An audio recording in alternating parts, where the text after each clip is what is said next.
Hill? Berryhill here. Leyva? Mitchell?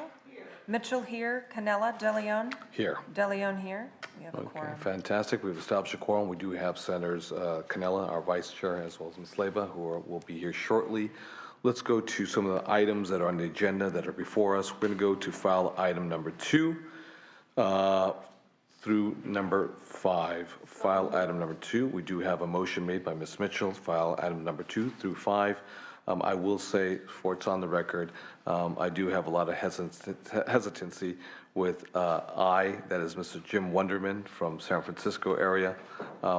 Anyone who knows him, just tell him I said hello.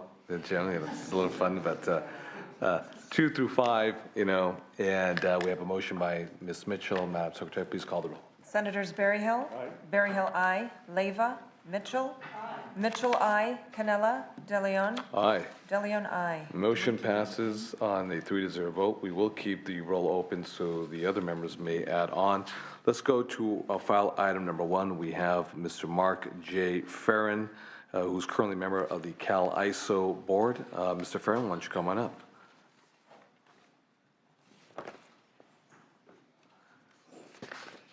Welcome, Mr. Farron. Thank you. Why don't we start it this way? If there's any friends, any loved ones that you'd like to introduce, please do so. Make a statement, and then we'll go into questions and answers.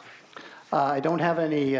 No friends? I have. I was going to say I have no loved ones in this room. Okay, our loved ones. Okay. I hope I have some friends. I would like to acknowledge a few people, though, who I know are watching this Sure. on TV. Go ahead. My 2 sons, Alistair and Andrew, and then the women in my life. My wife Tracy, who's at home watching this, I know. And then my daughters Katie and Emily and Juliet, and my mother Carol, who passed away on the 29th of May. May she rest in peace. You have our deepest I know she's watching this from a better place. So, Okay. so I do have a brief opening statement, Go if I ahead. may.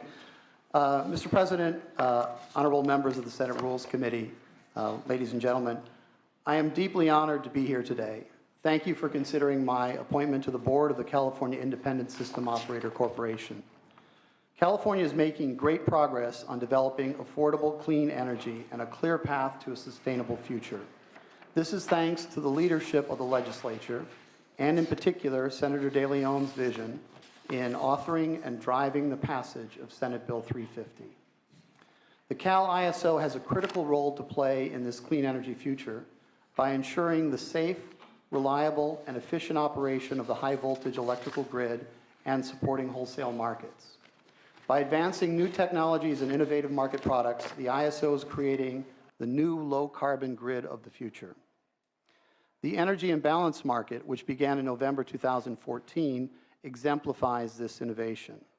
Already, the EIM has helped to reduce renewable energy curtailment, displaced dirty fossil generators, and has created $64 million in efficiency savings over its 14 months of operation. Now, as you know, Section 13 of SB 350 provided for the potential evolution of the ISO into a regional organization to promote electricity transmission markets in the western states. In compliance with this, the board and the staff of the ISO have engaged outside experts to study this possibility, and the Energy Commission and the Air Resources Board and the Public Utilities Commission have held multiple public workshops to explore the many issues. I have been a participant in many of these workshops, and I must state at the outset that there are still many issues to understand. On the benefit side, the economic modeling suggests, if done appropriately, regionalization of the Cal ISO across the West will enable a deep decarbonization of the grid that is economically viable. On the other side, the risks associated with regionalizing the ISO, such as jurisdictional and governance issues, are vitally important. We absolutely must understand the nature of these risks and concerns and take every step that we can to mitigate these. But ultimately, it will come down to you, the leadership and members of the legislature, to decide whether the benefits of a broader ISO footprint outweigh the risk. I'd be happy to share with you my assessment of the trade-offs and discuss any concerns that you might have today and in the months to come. As you know, I came to the ISO after serving for nearly 3 years as a commissioner of the California Public Utilities Commission. I am not a career expert in politics or energy policies, but while on the PUC, I tried to bring my analytical skills, my practical business experience, and my sense of fairness to bear on the issues facing the Commission. Since joining the board of the ISO last July, I've tried to apply the same common sense approach. My colleagues on the board and the staff of the ISO are looking forward to creating the electrical grid that fosters clean energy and will enable the future health and prosperity of California. Should this committee and the rest of the Senate be willing, I'm excited to remain a part of this effort. Thank you very much. Thank you very much, Mr. Fern. We're going to start with questions, commentaries from the members. None from Ms. Mitchell right now, our Vice Chair, Mr. Cannella. We actually just had a meeting, and I want to follow up on some of the things we talked about, less about your experience, because I think you probably are experienced, but more some of your positions or your statements that you made when you were leaving the PUC, and I'd just like to get some clarification from you. I'm just going to read one of them here. First, there is no better place to be in California when it comes to energy and climate policy. We all know that there is no real federal energy or climate policy, and this is your public statement when you're leaving the PUC, so I think it's relevant. So there's no federal energy or climate policy, thanks in large part to the obstructionists in the Republican Tea Party and their allies in the fossil fuel industry. So what did you mean by that? Well, I think that reflected a state of mind and a sense of frustration with the lack of federal policy.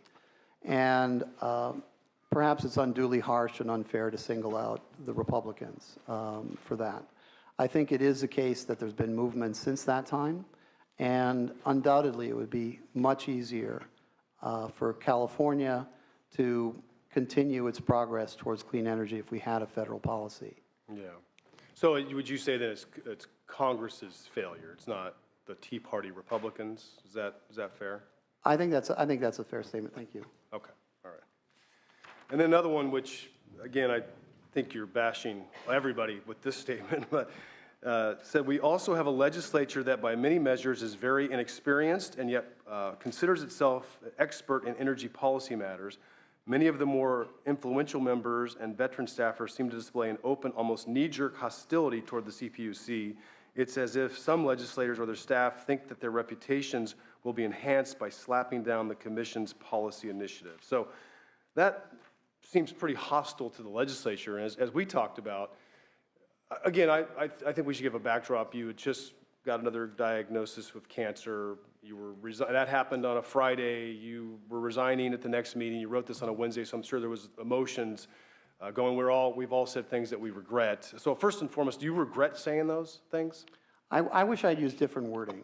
Yeah. I think the sentiment there is I care deeply about the PUC. I think it's a vitally important institution to carrying out what I think all Californians want to see, which is safe, reliable, clean energy. I do think that these statements were also came about at a time where I think some of the activities that were happening at the PUC were not apparent to me and have since become apparent. And so I think it's within that context I made those statements. I do still believe that the PUC is chronically under-resourced. I know that there are efforts over the last few days. There was some announcements to look at addressing some of those issues. I think the footprint of the PUC is really quite broad, perhaps too broad to be effective, and I think that's correctly is being addressed.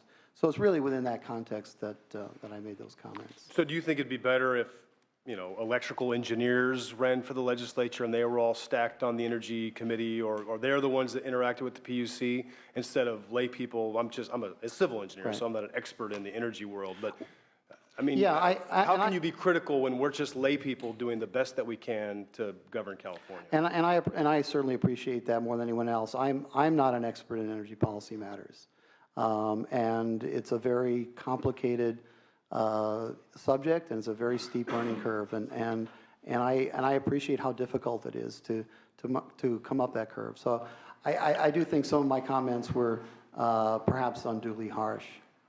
I think they were too. And again, I think as we talked about in the meeting, and again, you're not an expert in energy matters as either, which you rightly admit, but it's better for the folks that are at the PUC or ISO or whatever agency to come alongside us who are doing the very best that we can with, our different levels of experience to make decisions. And it's better instead of, kind of jumping on us from your platform to work with us and help us understand some of the things that you're working with so that we can come alongside. This is like a declaration of war against us, and it makes us not want to work with you. And so in the future, if you're confirmed by the Senate, this is a very important position. I would rather you not take an antagonistic position against the legislature. Instead, come and work with us, because I can assure you we're all doing the very best we can with our different levels of experience to make decisions for California. So. Yeah, I don't doubt that is the case, and again, somewhat out of character, these comments, and I do apologize. And I will say that is correct. That is out of character for you, because we've asked around, and you're usually very measured with your comments. So I'm going to attribute these to the fact that you had a health scare, and maybe you weren't, you were feeling a little more reckless than normal when you made these comments, but it certainly isn't helpful to us or to the agency that you represent to say these things. So those are all my questions for right now. Mr. Pro Tem, I may have a couple more if that's okay. Thank you very much, Mr. Vice Chair. Mr. Berryhill. Well, thank you. Yeah, we had, I was in that meeting also. We had a very good discussion. I just want to kind of get you on the record on regionalization, what you think about it, if you think it's a good thing as we move forward. Well, I think you need to balance up two sides to regionalization. I think there are, we've done studies, they're continuing, but the preliminary results indicate pretty compelling economic benefits associated with regionalization. There's an efficiency gain from running a wholesale grid across a wider platform that generates both savings to customers as well as reductions in greenhouse gases and the like. I think that's, you can debate the quantum of that, but I think it's pretty clear it's a pretty large benefit. But on the other side, as I said in my opening remarks, there are risks associated with it. There are questions about what this means for the governance and the oversight of the ISO board. And those are issues which are difficult to and have to be worked through. I mean, it is, and I think that's something I'm happy to talk more about. How do we balance across a multi-state organization the interests of different states? It's a thorny question that the framers of the Constitution wrestled with for some time, and I think the thing I'll say is we're fortunate in that this is not some kind of mad, bold experiment. There are 4 multi-state ISOs that operate in the United States, covering about 140 million customers. So we can learn from the experience of what others who've gone before us as they've tried to work through these issues. Okay, as you know, we've got huge renewable energy coming online here all the time. What if regionalization doesn't happen? What's our plan B to integrate large amounts of renewable energy that's going to hit the grid? Mm-hmm. Well, I think one of the principal issues. I mean, if we are targeting 50% renewables and doing it completely within 100% California context, I think the study shows we can do that. It's going to be more expensive than if we are sharing with the neighbors. And one of the reasons it's more expensive is the best renewable resource in California, as it turns out, is solar, and that produces its peak during the middle of the day. And there already are periods of time where that energy is effectively thrown away because there's no market for it within California. And that situation will get increasingly large. And so, for example, if you want to hit 50%, we may need to build 55 or 58% renewable to meet that if we're contained within the confines of California. So one of the benefits is this ability to have a market outside of California for renewables. Well, thanks, Mark. As you mentioned, renewables are expensive. What are we going to do, what are you going to do to protect California's ratepayers as we move forward, or are you? Well, the procurement, the purchase of energy, the decisions around that are not part of what the ISO does. But what the ISO, that's part really what the PUC and to some extent the CEC does. What we do is we ensure that we operate the grid efficiently. So we look for the cheapest resource across the entire footprint that can provide the electricity to the location where it's needed. And so in that process, we're trying to find the best possible solution, the cheapest possible cost for consumers.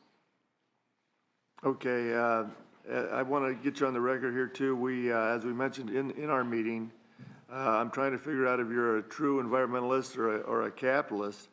You note that your number one goal in this position is to promote the decarbonization of the grid, allowing for 50% renewable energy and a 40% reduction in the greenhouse gas emissions by 2030.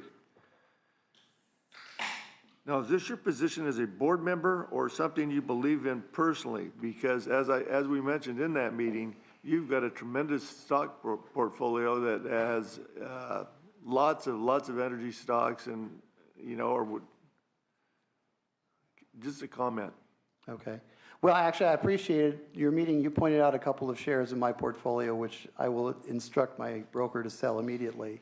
It's a little bit late to be doing that, but we would appreciate that. Well, I'm again, just to clarify, in the past, I'm a very conservative person, personally. To answer your question about environmentalist versus capitalist, I'm both, and I don't see any inconsistency between those two. But in terms of my investment portfolio, in the past, I've run a plain vanilla, as simple a portfolio as I possibly can, all mutual funds. And I took the decision when I joined the ISO that it was inappropriate for me to be holding the fossil fuel industry in the portfolio. So I instructed my brokers to track the S&P 500, excluding, I think they call it the filthy 50. And it sounds like there are a couple of stocks that I didn't strike out. Right? Yeah, I think that's probably the case. Yeah. Last question, very brief. It was on I want to bring up the biomass. As we mentioned, the tree mortality rate in my district and throughout the state is at critical mass. We produce about 5,000 megawatts a day. Those biomass plants are critical in getting rid of forest waste as we try to cut that timber and keep our communities safe. And I understand that you do not have a direct role in procuring more biomass energy, but what I would ask is that as an ISO, you keep them as part of the base load and not squeeze them out. We think it is critical that we keep these things running. We're working with PG&E and some of the utilities to try to keep them connected, and it is a good baseline for us. When this year we're probably going to have massive wildfires, and what we've seen with the grid, with solar, it actually affects the output when you have these big fires, and in all likelihood, you're going to need that baseline. PG&E's that plant's going down, and all of a sudden we're not going to have baseline energy. So we think that's an important part of the equation. Yeah. Well, I agree completely with what you just said. I think tree mortality is a significant risk environmentally. It's also a risk to the electricity grid. It creates conditions that add to the risk of transmission lines going down. And so I think we should do whatever we can to to use that as a viable renewable fuel. The ISO takes all renewable energy in and uses that, including the baseload that comes from biomass. I think it is one of the things that the legislature perhaps should be looking at is, are there ways of creating more incentives for biomass? Because the issue, quite honestly, is when I was at the PUC, we tried to create a carve-out, and biomass is just not cost competitive. And if you're doing things based on least cost, it gets squeezed out at the margin. But I do think that there are environmental benefits and costs from wildfires alone that justify some kind of extra incentive. Great, okay, well, thank you. That's it, thank you. Thank you very much, Mr. Berryhill, and I think I can assure you that I personally am both a capitalist and an environmentalist. I just don't have Mr. Fern's capital, currently.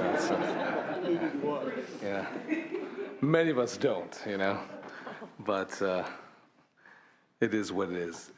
Ms. Fern, thank you. We've known each other since the days when you were confirmed before this committee for the PUC. And the work that you have done at the PUC, work that we've actually collaborated with each other. So I know you to be a very smart man. And if the members don't know it, let me just sort of a very quick synopsis. You're formerly with the IMF, an economist at the International Monetary Fund, a researcher at Stanford, National Bureau of Research, economic research researcher. Former economic analysis at West Banking Corporation in London, VP, Director and Chief Trader, B of A, San Francisco, former VP in London, Solomon Brothers International, and formerly, or just recently, Deutsche Bank in London, again, Chief Operating Officer and Managing Director, Global Head of Structuring. So you have a very well-established resume, CV, with regards to markets, how markets work, how capital moves across, globally, and trans borders. So now we're talking about moving electrons across state lines. And I have a letter here that I want to just read a few paragraphs that was sent on February 4th, 2016, that was signed by Speaker-elect Anthony Rendon, the chair of the Senate Energy Committee, Senator Benueso, the chair of the Assembly Natural Resources, Das Williams, the budget chair, Mike Gatto, and the chair of Utilities and Commerce of the Assembly, Mike Gatto, I should say, chair of Budget, Senate, Mr. Mark Leno. And this is a letter that I know that you are familiar with, directed to the governor. Dear Governor, as your agencies begin to evaluate the proposed California Independent System Operator, CAISO PacifiCorp, PC Grid merger, we write to share our views on matters that should be addressed as part of the legislative changes to the CAISO governance structure and related laws. We are watching with great interest to see how a revised Western Regional Grid would operate while ensuring California preserves its authority over energy efficiency, demand response, distributed energy resources, and clean fossil generation. We're open to considering a new governance structure. Provided it retains state climate leadership, lowers grid costs to California consumers, exports our clean energy in ways that benefit California jobs and economy, enhances transportation electrification consistent with the new state targets that you've made reference to, and promotes open governance and regional stability of the grid. Now, at present, there remain significant unanswered questions to be resolved before the state proceeds with any type of regionalization. We have outlined these issues below in hope that your administration responds to each as it reports to the legislature and proceeds with the following steps. So it goes on and on and on. But number one, we talk about no preemption or weakening of California's clean energy and climate goals. And as our recent travels to Paris 6 months ago, which was historic in nature, Governor Brown, as well as myself, led a California delegation. to participate actively in the promotion and exporting of our climate leadership goals throughout the world. So obviously, as you can imagine, with regards to, and there may be some imbalance, energy imbalance, if you will, on this committee with regards to the perspective of clean energy policies, but it is what it is. Now, I think we've established ourselves as the clean energy capital, not of the region, the nation, but the world. And that being said, at the same time, we have the United States Congress, as well as majorities and state legislative bodies throughout the country, and many states in question that are part of the discussion with regards to a possible new governance structure in the western part of the United States, who actively oppose our clean energy policies. In fact, we may have some folks who still are debating creationism versus evolution, and if the world is somewhat flat still. So climate change and the moving of electrons from state to state, whether to clean or fossil fuel generated electrons, is still an issue that it's highly debatable in other parts of the country.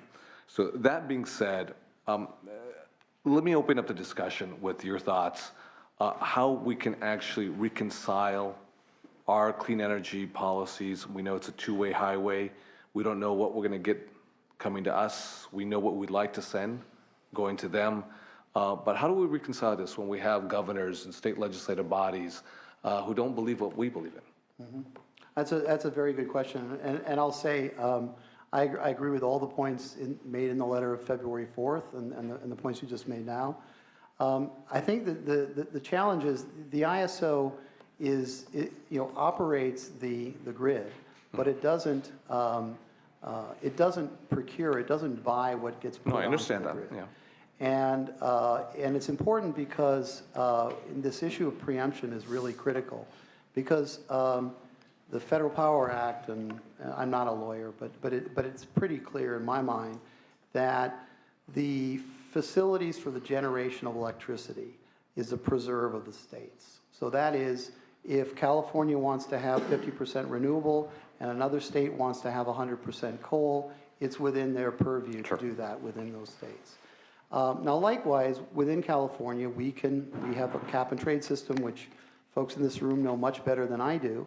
But imports of energy into California, rightly, we can charge an incremental adder for the greenhouse gas emissions costs associated with that. And that all continues to be respected within a regional governance structure. But I think the fact that different states have different views on what they want in their energy mix doesn't mean that they can't trade with each other. Doesn't mean that they can't optimize the flow of electrons between the states. Again, respecting this issue about importation of effectively dirty electrons into California. And that's what the grid operator does. The grid operator looks across the hundreds of miles, thousands of miles of transmission lines and the resources that are on there, and instantaneously seeks to match supply and demand at each of those locations. And I think there are benefits that just that technology platform that the ISO has, it can generate benefits in other states, even if they are coal heavy, even if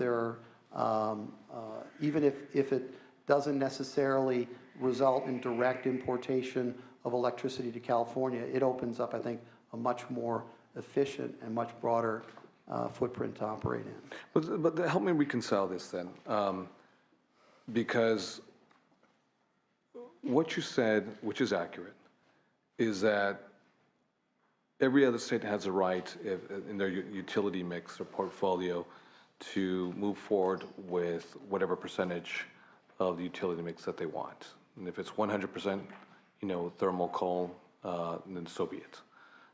You know that we have a legal mandate now to reach 50% by the year 2030. My guesstimation is we'll hit 50% way before 2030 with the acceleration of technology and just where the forces, the market forces are driving us today.